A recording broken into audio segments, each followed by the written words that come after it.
Good morning students, कैसे हैं सभी आप? आई होप बहुत ही ज़्यादा अच्छे होंगे। सॉरी, टेंथ में मैं क्लास नहीं ले पाया पीछे, लेकिन आज हम टेंथ का जो आगे चैप्टर, सॉरी, जो यूरोप में राष्ट्रवाद चल रहा था, जो यूरोप में राष्ट्रवाद चल रहा था उससे आगे हम लेके चलेंगे। और उसमें जो अगला टॉपिक है वो है उदारवाद। वो टॉपिक है उदारवाद। उदारवाद क्या था या उदारवाद क्या है? वेरी इंपॉर्टेंट टॉपिक है उदारवाद। हमने ये पढ़ लिया था कि हमने ये पढ़ लिया था कि कुलीन वर्ग था। कुलीन वर्ग अपने आप में बहुत शक्तिशाली वर्ग था। मतलब कुलीन वर्ग की को बराबरी नहीं कर पाता था। उसके बहुत बड़े रजवाड़े थे, जमीनें उसके पास थी। तो ये कुलीन वर्ग था। लेकिन जैसे जैसे व्यापारिक गतिविधियां बढ़ी थी तो वैसे वैसे एक नया मध्य वर्ग पैदा हो गया था। और नया मध्य वर्ग बहुत ही इंपॉर्टेंट था। क्यों? क्योंकि नया मध्य वर्ग था वो चल रहा था उदारवाद पे। ये बात याद रखें आप। नए मध्य वर्ग के बीच में और जो शिक्षक वर्ग था उन दोनों के बीच में जो चेतना थी, नया वर्ग प्लस शिक्षक वर्ग जो थे, उनके अंदर जो चेतना थी, वो चेतना जो चेतना थी वो थी उदारवाद। ये याद रखें, वो चेतना ही उदारवाद थी। अब मैं उदारवाद से मतलब जानूं कि उदारवाद क्या है। उदारवाद का उदार का मतलब ही होता है लिबरल। लिबरल उदारवाद से मतलब है लिबरलाइजेशन। लिबरलाइजेशन का मतलब होता है आजादी। ये बात आप याद रखो, आजादी बहुत बड़ी बात है। हमें पता है कि हमने नेपोलियन की संहिता में भी पढ़ा था कि वो चाहता था कि जो बाजार हैं वो बिल्कुल मुक्त हो जाएं, उसके ऊपर किसी भी राष्ट्र का दबाव ना रहे, किसी भी राज्य का दबाव ना रहे। उसी के चलते उसने सारे कार्य किए। तो सेम चीज थी, जो नया वर्ग था और शिक्षक वर्ग थे, वो दोनों मिलके एक चेतना से बने हुए थे जिसका अर्थ था उदारवाद।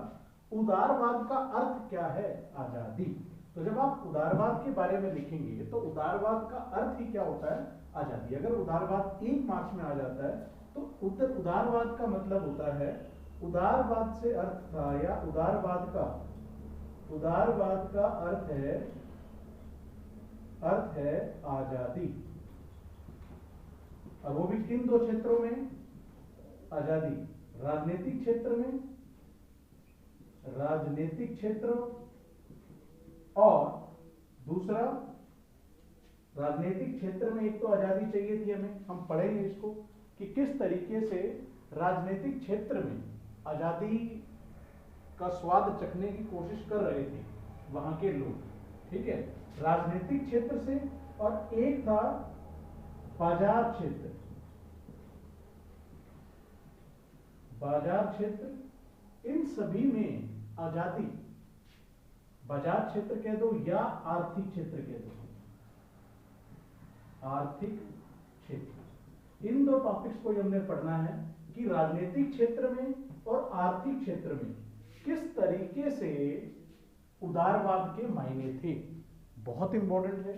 उदारवाद पेपर में अगर आता है तो आपको एक ही बात याद रखनी है कि उदारवाद से अर्थ था आजादी। और उदारवाद राजनीतिक क्षेत्र और आर्थिक क्षेत्र में। मैं आज राजनीतिक क्षेत्र बिल्कुल खत्म कर दूंगा। आज सॉरी सभी बच्चों को कि नेट चल नहीं रहा यहाँ पे, तो अपलोड करने में बहुत दिक्कत आएगी। तो इसीलिए आज राजनीतिक क्षेत्र ही खत्म करूंगा। नहीं तो मेरा मन था कि मैं साथ में आर्थिक क्षेत्र भी खत्म करूं। लेकिन हम राजनीतिक क्षेत्र को पढ़ते हैं कि किस तरीके से उदारवाद ने कार्य किया। क्योंकि लोगों के अंदर चेतना जाग रही थी, तो उस चेतना के चलते ही उदारवाद का जन्म हुआ। अब क्वेश्चन ये बनता है, राजनीतिक क्षेत्र में, लिख लें आप इसको, राजनीतिक क्षेत्र और राजनीतिक क्षेत्र और व्यापारिक या आर्थिक क्षेत्र, आर्थिक क्षेत्र में, आर्थिक क्षेत्र में उदारवाद के क्या मायने थे, क्या मायने थे। बहुत इंपॉर्टेंट क्वेश्चन है, मोस्ट इंपॉर्टेंट क्वेश्चन है ये भी। जिस तरीके से हैब्सबर्ग साम्राज्य वाला बहुत इंपॉर्टेंट क्वेश्चन था, उसी तरीके से ये क्वेश्चन भी मोस्ट इंपॉर्टेंट है। तो इसको आप अच्छे तरीके से करेंगे, मोस्ट इंपॉर्टेंट क्वेश्चन है। तो हम इसको लेके चलते हैं राजनीतिक क्षेत्र में। पहले मैं आपको सारा डिस्क्रिप्शन दे दूं और उसके बाद आप नोट्स खुद भी बना सकते हो। एक बार लाइन टू लाइन पढ़ोगे तो बड़ी आसानी से बन जाएगा। तो सबसे पहला जो क्षेत्र था वो है राजनीतिक क्षेत्र। देखो राजनीतिक क्षेत्र, अगर मैं ये कहूं कि राजनीतिक क्षेत्र में उदारवाद का मायना था एक ऐसी सरकार का गठन करना, एक ऐसी सरकार का गठन करना जो लोगों द्वारा चुनी गई हो। तो पहला पॉइंट यही था कि राजनीतिक क्षेत्र में अगर देखा जाए तो राजनीतिक क्षेत्र में उदारवाद का अर्थ था, राजनीतिक क्षेत्र में ही लिख देता हूं मैं, उदारवाद का अर्थ था, या उदारवाद का अर्थ था कि एक ऐसी सरकार हो, एक ऐसी सरकार का गठन हो, एक ऐसी सरकार का गठन हो जो लोगों की सहमति से बनी हो, लोगों की सहमति से बनी हो। ये बहुत इंपॉर्टेंट पॉइंट है कि देखो उदारवाद का अर्थ क्या है। मैंने भी बताया कि उदारवाद का जो अर्थ है वो है संपूर्ण आजादी, कि हर व्यक्ति, हम पीछे से पढ़ते आ रहे हैं कि जो क्रांतिकारी थे वो भी यही चाहते थे, उसके बाद नेपोलियन भी यही चाहता था, लेकिन हाँ उसने प्रजातंत्र को खत्म करके राजतंत्र वापस लेके आया था, वो उसका एक ड्रॉबैक था। लेकिन जो आपके क्या थे, क्रांतिकारी थे, वो यही चाहते थे कि हमें कहीं ना कहीं आजादी मिले, हम आजाद होकर रह सकें, हमारे देश में लोकतंत्र हो, सभी अधिकार हमारे पास हो। तो इसी के चलते वो कार्य कर रहे थे। तो उदारवाद का अर्थ ही यही था कि एक ऐसी सरकार का गठन हो जाए जो लोगों की सहमति से बनी हो। तो ये पहला पॉइंट है जिसको आप अच्छे से कर लें कि उदारवाद का अर्थ क्या था कि राजनीतिक क्षेत्र में। अगर दूसरे पॉइंट की बात करूं मैं, तो फ्रांसीसी क्रांतिकारी या फ्रांसीसी क्रांति, तो इस फ्रांसीसी क्रांति के बाद जो उदारवादी थे, अगर फ्रांसीसी क्रांति में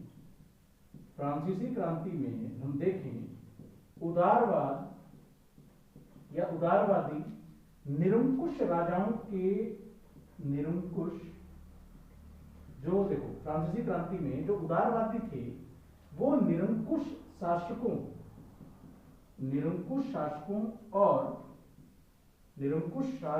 और पादरियों के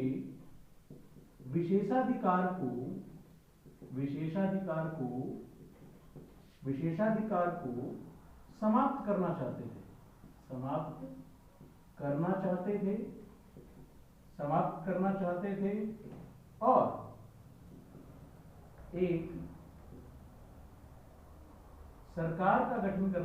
थे और एक सरकार का गठन करना चाहते थे, करना चाहते थे।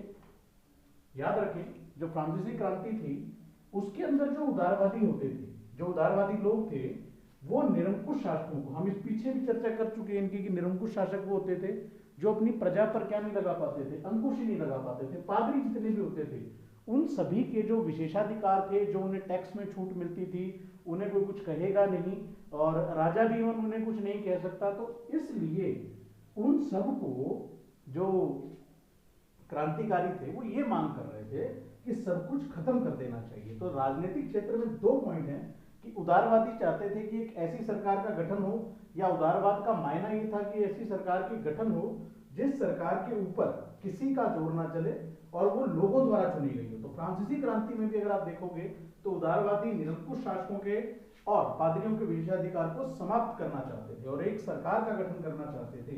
याद रखना इस चीज को। तीसरा पॉइंट जो है वो फ्रांसीसी क्रांति के अंदर ही कि जो उदारवादी होते थे वो संपत्ति के अधिकार को जीवित रखना चाहते थे। एक और तीसरा पॉइंट जो है उदारवादी संपत्ति के विशेषाधिकार को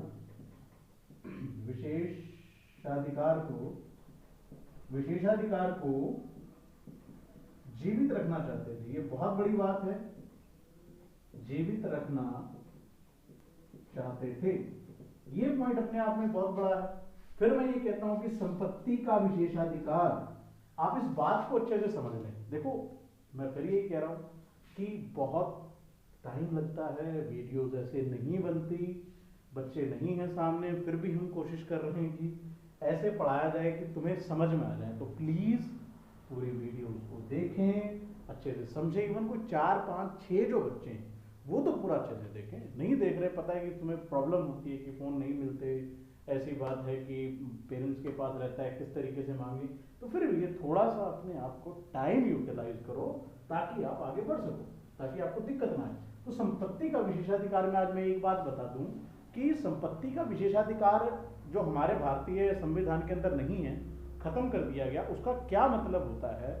सिंपल सी बात होती है। देखो, संपत्ति का विशेषाधिकार मैंने आपको दे दिया, मेरे को दे दिया, मैं 4 किलो का मालिक हूं और भैया मेरा हाईवे के ऊपर एक छोटा सा मतलब रास्ता था जो नहीं बन पा रहा था और मेरे पास संपत्ति का विशेषाधिकार है कि मैं मेरी संपत्ति नहीं दूंगा, आप भूमि अधिग्रहण नहीं कर सकते। क्यों? क्योंकि मेरे पास संपत्ति का विशेषाधिकार है। ये गलत था, क्योंकि फिर क्या है, जब सरकार बनेगी, अगर उसे कोई इंडस्ट्री लगानी है, कोई स्कूल खोलना है, तो वो किसी की जमीन को ले ही नहीं सकती। अब सरकार चाहे तो जमीन ले सकती है, क्यों? क्योंकि लोगों के पास संपत्ति का विशेषाधिकार नहीं है। तो याद रखना, संपत्ति के विशेषाधिकार को क्यों समाप्त किया गया? क्योंकि जो सरकार है वो भूमि अधिग्रहण नहीं कर सकती, भूमि को काबू में नहीं कर सकती, इसीलिए संपत्ति के विशेषाधिकार को समाप्त कर दिया गया। तो ये बात याद रखना कि उदारवादी जो होते थे वो संपत्ति के विशेषाधिकार को जीवित रखना चाहते थे। तो ये एक नेगेटिव पॉइंट था जो बात याद रखोगे, ठीक है? ये बात याद रखना। उसके बाद देखो, उदारवादी या एक आजादी से ये नहीं था कि आपको मताधिकार मिल जाएगा। ये बात याद रखनी है, बहुत बड़ी बात बोल रहा हूं कि सरकार के समक्ष आजादी या सरकार चुनने की आजादी का मतलब ये नहीं था। चौथा पॉइंट है, सरकार चुनने के अधिकार से ये अभिप्राय नहीं था,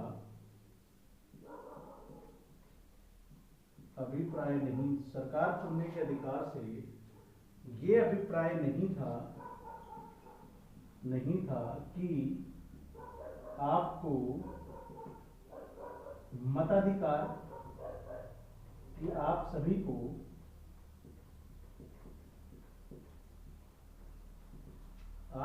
को मताधिकार प्राप्त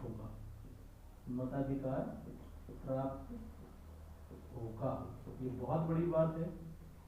सरकार चुनने के अधिकार से अभिप्राय ये नहीं था कि आप सभी को विशेष मताधिकार प्राप्त होगा। इस पॉइंट को ध्यान से समझें कि वहां पर क्या था, जो विशेष मत देने का अधिकार था वो सिर्फ संपत्ति जिनके पास होती थी उन्हीं के पास था।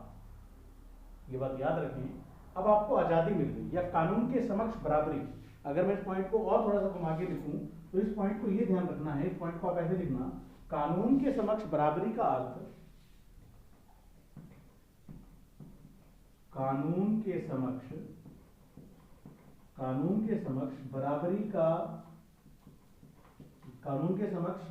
से यह अभिप्राय नहीं था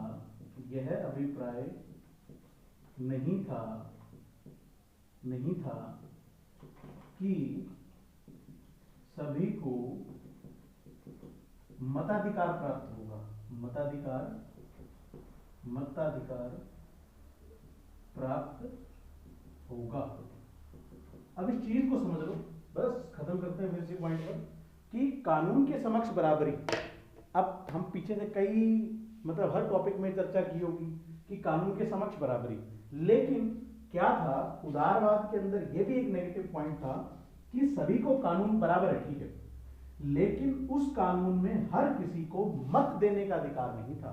मतलब इलेक्शन होते हैं तो सिर्फ जो जिनके पास संपत्ति है या संपत्ति जिनके पास है, जिनके पास बहुत बड़ी जागीर है, वही लोग क्या कर सकते थे, मत दे सकते थे। लेकिन गरीब व्यक्ति और गरीब व्यक्ति के साथ साथ छोटे किसान के साथ साथ स्त्रियां, वो कभी भी क्या नहीं दे सकती थी, मत नहीं दे सकती थी। ये भी एक नेगेटिव पॉइंट था उदारवाद का। लेकिन आप अगर उदारवाद में पॉइंट आ जाते हैं तो आप उदारवाद की राजनीतिक रूप से चर्चा जब करोगे तो यही बताओगे, पहला कि उदारवादी क्या चाहते थे, एक ऐसी सरकार का गठन करना चाहते थे जो लोगों से चुनी गई हो, वो निरंकुश राजाओं की निरंकुश राजाओं के विशेषाधिकार को समाप्त करना चाहते थे। और जो तीसरा पॉइंट है वो क्या था, कि तीसरा पॉइंट था कि वो विशेषाधिकार को जीवित रखना चाहते थे, वो भी किसके, संपत्ति के।